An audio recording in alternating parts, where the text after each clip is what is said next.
a big problem in our country, is homelessness. And it's a disgrace to be the richest nation on earth and have that kind of a homeless situation. And when you're that lonely for that long and depression sets in, I mean, I don't know, you know, you see the people with their faces down on the ground with the blankets over them in the parks and stuff. That's it, you know, that's it.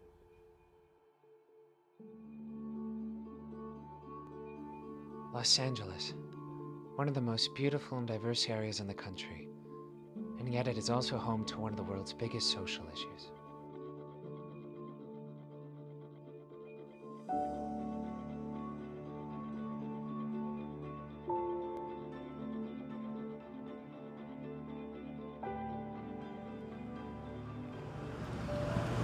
Hey, what's up, guys? Patrick, at the time of this film, had been recently diagnosed as chronically homeless. If he does not find a home soon, he is likely to die on the streets. I've been homeless a better part of 20 years. This is Iggy. It's my my buddy, my co-pilot, because I ride a bike. I think that we see that the more profound thing is mental illness in our clientele. I'm diagnosed manic depressive paranoid schizophrenic bipolar. All right, so what's going on in my life right now, I can barely contain. You know what I'm saying? I think that people become homeless usually because of the lack of social support. Or their perception that they don't have support. You may tell yourself, I'm going to try to do this for a few weeks till things get better, but then you find it 2 weeks have turned into 6 years, and you're in a rut, if you will, that's very difficult to get out of. It's not a decision that they made or wanted or asked for. It's one that, you know, they may have put themselves in, or just circumstance has. Over a certain period of time, we lose respect for ourselves.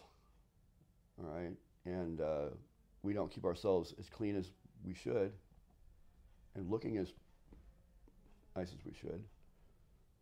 All right, and we're stopped at the door.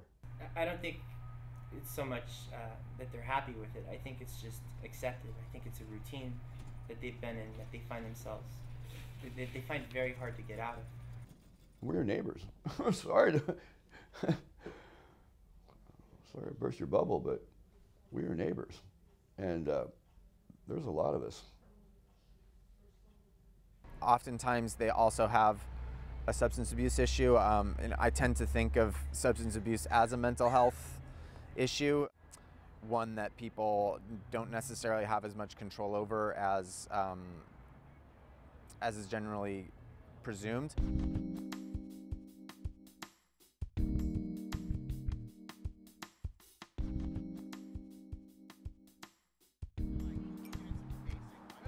In many cases, substance abuse is a way of getting through the day. I go from trash can to trash can, and I collect bottles and cans, find little trinkets and stuff like that that I might be able to sell. And I drink maybe about 4 or 24 ounces a day, so I can do that. So I can desensitize myself. 60, 70, 80% of the homeless have either drug or alcohol or psychiatric issues, and that they really need help. My family doesn't want me around if I'm high, so go on the streets, get high myself. Find some friends to get high with. A lot of drugs going down in this beach, and you know, a lot of kids get hooked, and that's bullshit. You can't be doing that. You know, think about it. Everybody shouldn't be doing drugs around here. When that happens, you just throw everything else out the window. It's like, you know, this is all that matters, the drugs. You don't care if you're in the bushes, in the dirt, you know, and you feel something under your back, you know, crawling, but you don't care. You're gonna take that one hit, or whatever hit, or do that one jab, or whatever, you know? That's all you care about. That's life right there to you. That's what you love. And you throw everything out the window. A Approximately 2 to 3 million people experience an episode of homelessness during a given year. In comparison, that is greater than the entire population of Chicago. There's always something to worry about, whether it be, and it's usually finding your next meal, worrying about your stuff being stolen. That's a very common problem on the street. Very important when you're homeless. Clean socks, comfortable shoes. Making sure you eat and have clean drinking water is what keeps you alive, arguably, for the next week or so. It was a lot of dumpster diving and stuff, and it's just you keep doing that long enough. When you're handing a trash can, you start feeling like you're that trash can after a while. You start feeling like trash. I mean, it's like, God.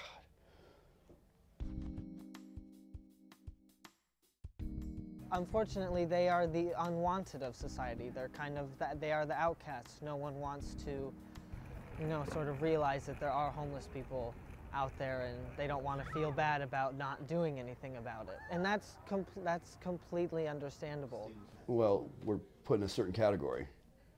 All right, who wants to be put in a category? Nobody does. The more you put us in a category, the more we're going to want to break out of that category, Unfortunately, they are treated as a lower class when they are in fact just as human as you and I are.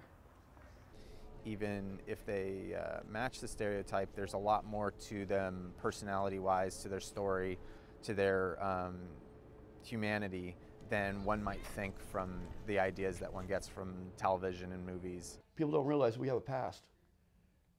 We weren't born with a blanket around our shoulders and huddled on a bus bench. We have a past.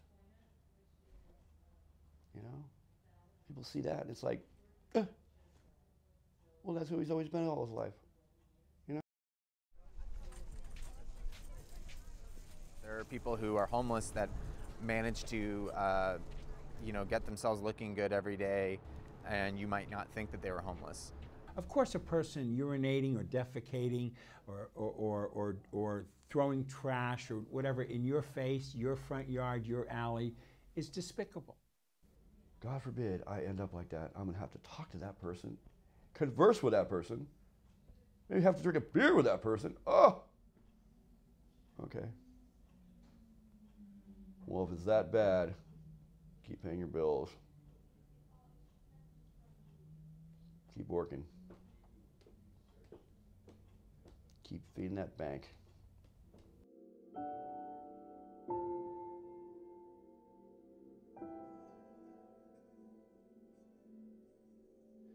Many people underestimate the difficulty of getting out of homelessness. Getting out of being homeless is no easy task.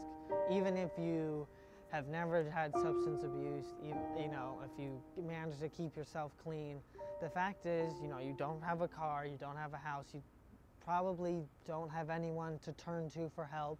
And if it was that easy that everyone could get a job, because just by who they are or what they know, we might not have a homeless problem. But the fact is, people get jobs based on how they look and what they know and who they know. How do you know we can't do that?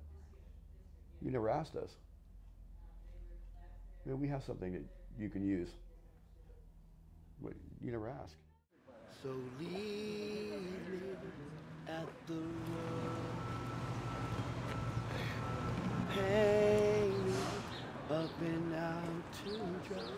So leave me at the roadside. The city of Los Angeles has the highest homeless population of any city in the United States. The homeless population of Los Angeles is larger than the homeless populations of New York, Chicago, and San Francisco combined. If you've known nothing else but, let's just say, the Westchester area, you're probably more likely to want to stay in the Westchester area because you have resources and you have ties and you have some familiarity there. Homeless people sort of migrate to Los Angeles because it's a quote-unquote good place to be homeless. The weather's nice. Aside from those living on the streets, there are many people in Los Angeles who live in their cars or RVs. The population that we're running into that lives in vehicles is a fairly recent occurrence that we've not seen before in the numbers that we're seeing now. For those privileged enough to be able to afford a vehicle, an entirely new slate of problems arises. The concept or the idea of living in a vehicle overnight can be a very scary proposition. It's definitely not a place for a person to be living. On top of the hardships of living in a vehicle, many of the homeless also have to worry about the law working against them. If you're sleeping in an RV that doesn't have current tags, there is definitely the possibility that you could be towed or your vehicle could be taken away from you. So I think restrictions and limitations being put on definitely make for a difficult environment for the folks to continue living in their vehicles. Many of them have left. And those that are still there, for the most part, appear to be people who want help. 10% of the Los Angeles homeless population live in a vehicle. I inherited a huge problem where there were literally hundreds of campers on residential streets where people were living in them, even though it was against the law. So when you consider this, I think the Vehicles to Homes approach that Councilman Rosenthal's office is proposing is a very unique effort. Vehicles to Homes is taking people out of their campers and cars and putting them in homes. What this could be for the nation is a model that maybe others will pick up in other places. Look, they're doing it in Santa Barbara, they're doing it in Eugene, Oregon. We should have these kinds of programs everywhere in the country. So the question remains, how can we help the homeless? Yes, it is a big problem, but it is also a problem that each and every one of us can have a hand in solving. A lot of us fall through the cracks. You know what I'm saying? We fall through the cracks in the sidewalk, that we don't all get help, you know, and then we're left out there. And we don't even know where to get help. A lot of people don't. A person who's living on the streets has the ability to go into an emergency shelter where he or she can be for 90 days. And it's hoped that during those 90 days, the person will actually engage a case manager that will help address immediate needs. We can always use blankets. Always. And it's food, you know. Oftentimes, a smile and a friendly conversation is just as fulfilling as a sandwich. With 1 penny to help feed the homeless. We're human beings first, and then homeless second. You know what I'm saying? But first, we're human beings.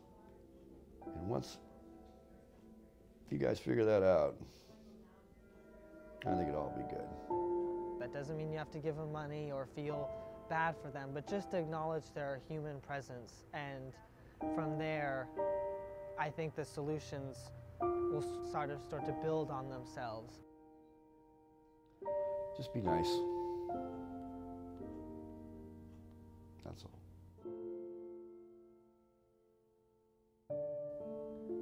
After 20 years of homelessness and a lifetime of drug abuse, Patrick has become clean.